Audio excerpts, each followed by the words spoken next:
watching Twin Tiers Evening News with Jeff Androlonis and Alexa Olson.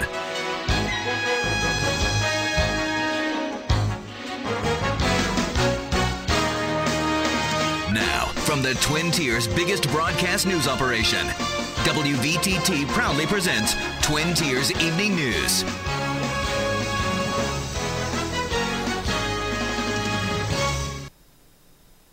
Good evening. I'm Jeff Androlonis. Alexa Olson is on assignment tonight at the nation's capital covering the inauguration.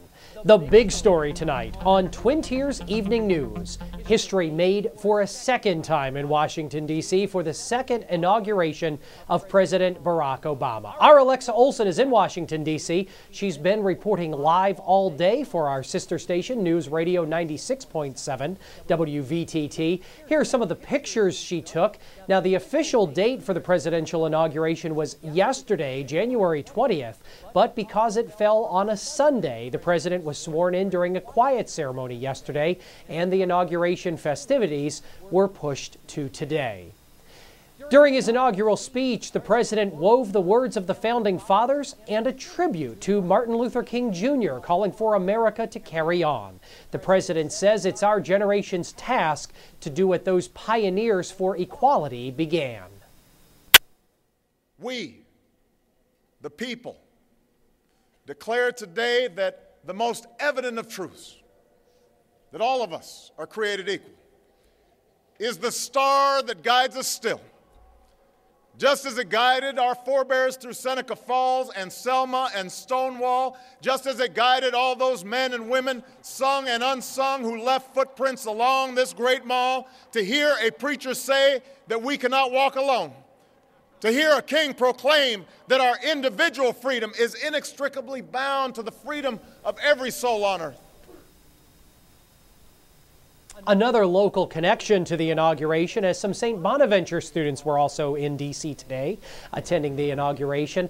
Those Bonnies are participating in a 10-day seminar at the Washington Center. Now, when they get back to the Twin Tiers, they'll write a book about their inauguration experience.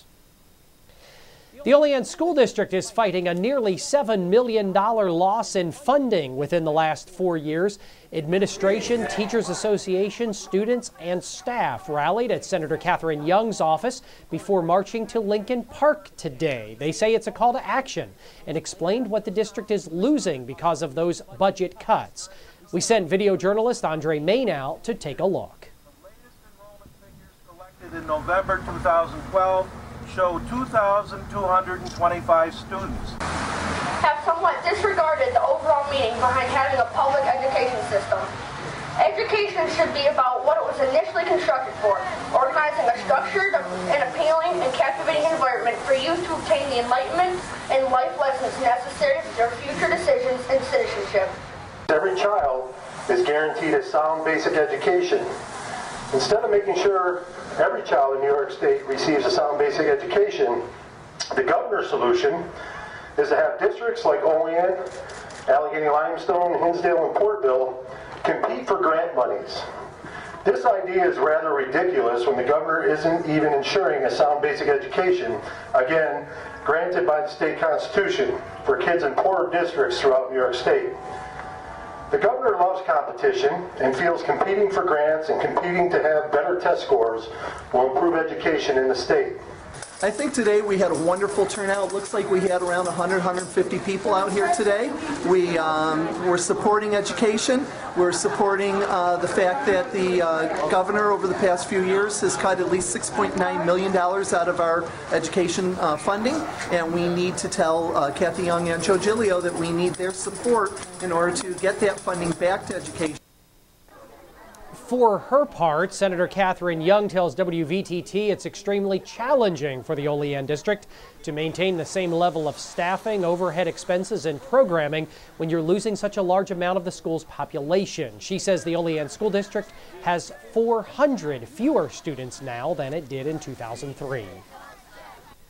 If you've been outside recently, you know how cold it is. Temps throughout the Twin Tiers are the coldest we've seen all winter, and it's only going to get chillier. The National Weather Service has issued a lake effect snow warning for Cattaraugus County and a wind chill advisory for Cattaraugus and Allegheny counties, in addition to a special weather statement for the northern tier of Pennsylvania that's calling for snow squalls and wind gusts. Temperatures will be staying in the teens for most of this week, but thanks to hundreds of winter wear donations, the needy in Olean will be a little more comfortable. The John Ash Community Center gave away more than 300 coats, hats, gloves, and scarves last week. Some Twin Tiers residents celebrated the first annual Gun Appreciation Day this past Saturday.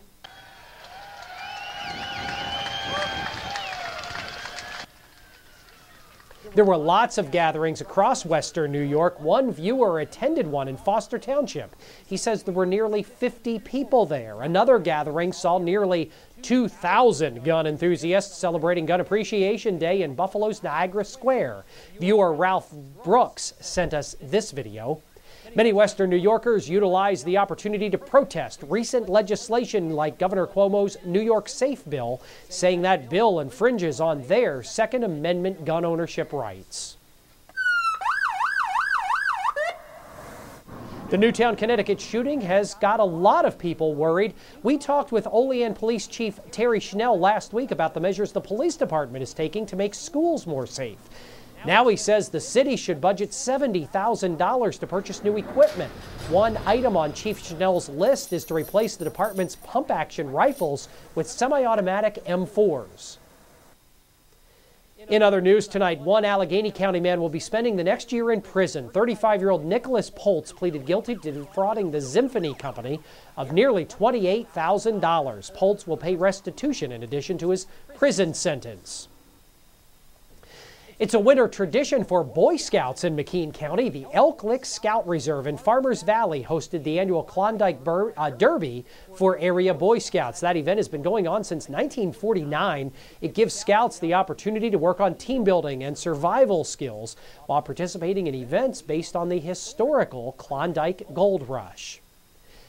Meantime, police in Alfred say an early January bank and bomb threat at the Alfred Allman Central School may be related. They've yet to find a suspect, but local authorities are working with the state police to see if they can find any leads to connect the two events and find a suspect.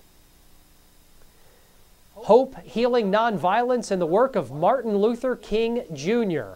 We'll tell you about it on Twin Tiers on Twin Tiers Evening News, coming up next on News Channel 25 WVTT.